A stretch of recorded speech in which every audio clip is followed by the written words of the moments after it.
La Dirección General de Aguas denegó los derechos de agua al proyecto Hidro Aysén, pedidos por la empresa que es propiedad de Endesa y Colbún. Así lo confirmó el ministro de Obras Públicas, Alberto Undurraga, al diario El Mercurio. Esa decisión ya paralizaría el proyecto por los próximos años, aunque esto podría eventualmente, quizá en un futuro gobierno, modificarse. Vamos a ahondar en esas consecuencias. Nos acompaña aquí Rodrigo Weissner, él es socio de Puga Ortiz, exdirector de la Dirección General de Aguas. Rodrigo, gracias por venir. ¿Cómo está usted? Muy bien, gracias por la invitación. Hoy el Mercurio titulaba con una frase que es que me gustaría compartirla con usted para ver si es efectivo o no. Dice que esta es la lápida a Hidro Aysén. Con esto muere, capítulo cerrado, nada más que hacer. ¿Es así?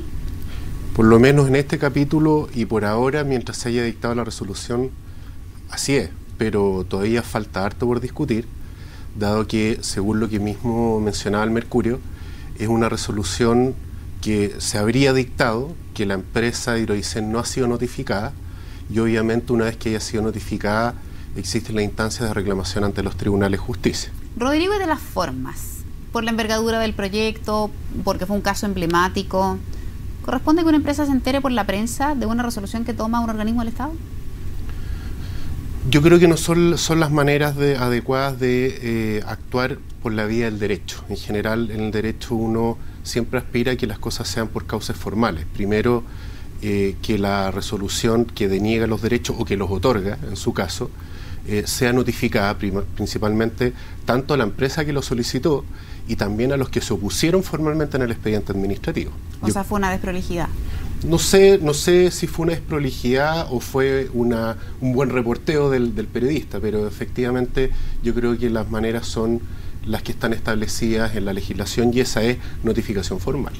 ¿Qué se pudo haber considerado para negar los derechos de agua de manera muy concreta, para ser bien aterrizado y explicarlo con peras y manzanas, para que nuestros televidentes también lo entiendan en un proyecto que desde el punto de vista técnico es bien complejo y por lo tanto apunto la pregunta en eso? ¿Qué se considera, para entenderlo bien, la denegación de los derechos de agua?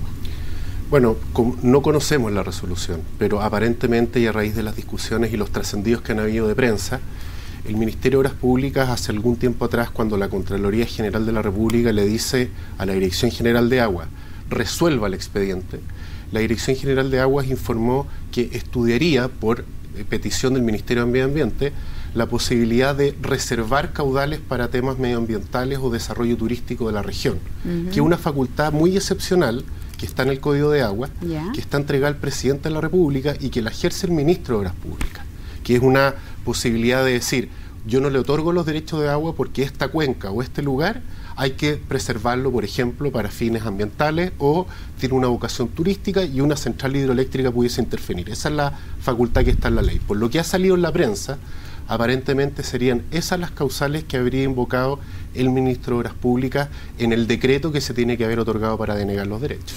Ahora, ¿eso implicaría que es imposible en un futuro pensar que los ríos Báquer y Pascua, por sus propias características, puedan ser utilizados o cedidos sus derechos de agua para un proyecto de esta envergadura, más allá de otros proyectos medioambientales menores, proyectos energéticos menores o de fines turísticos, como usted nos explica?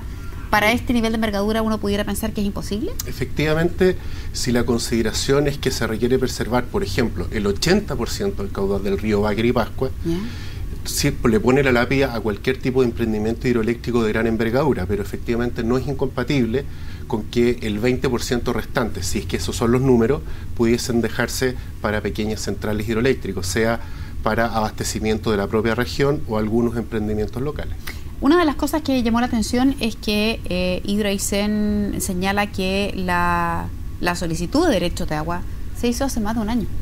Y no cuadra finalmente, o a lo menos yo me cuesta entender, tanto tiempo de dilación para entregar una respuesta a un proyecto que es bien emblemático. A ver, la solicitud es mucho más antigua. La solicitud tiene por lo menos 7 años de existencia. Y esa solicitud, recordemos, es una complementaria. Endesa, el año 89, ya tenía derechos de agua en el río Pascua y Báquer. Ocurrió que en el año 2006, cuando se crea Hidro Aysén como proyecto para desarrollar estas centrales, el entonces gobierno de la presidenta Bachelet, a través del Ministerio de Obras Públicas y la Dirección General de Agua, se le dice, mire, el proyecto que ustedes quieren desarrollar con los derechos de aguas que ya tienen es de tal nivel de inundación que es inviable.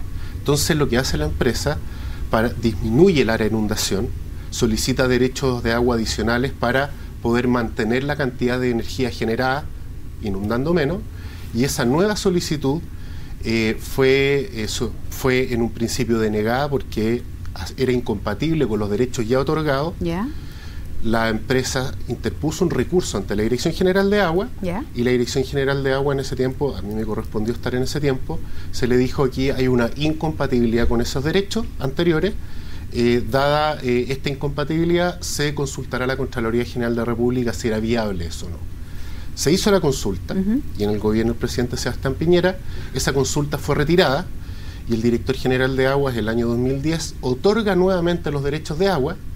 Cuando se otorgan esos derechos de agua, la Contraloría advierte errores, los deja sin efecto, y cuando los deja sin efecto, estuvo durante mucho tiempo, vino el cambio de gobierno, el nuevo gobierno de la presidenta Bachelet, y en este nuevo gobierno de la presidenta Bachelet se toma la decisión que estamos conversando.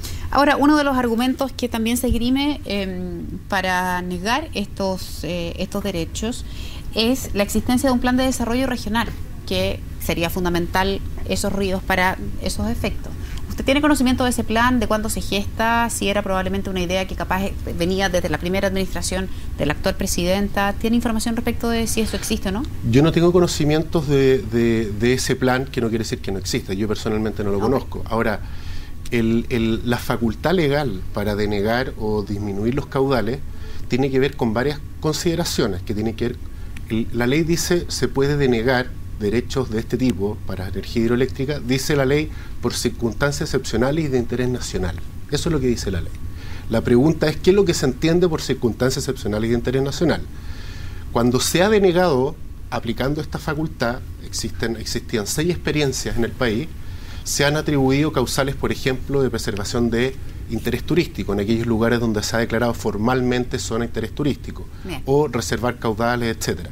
No sabemos si efectivamente la estrategia de desarrollo regional es incompatible con el otorgamiento de estos derechos. Rodrigo, le quiero agradecer mucho haber venido al estudio de CNN a ponernos un poco más en contexto respecto a esta información que conocimos hoy día, por lo menos a través de la prensa. Muchísimas gracias. Gracias, Verónica, por la invitación. Vamos de inmediato a La Paz. Está en este minuto siendo investido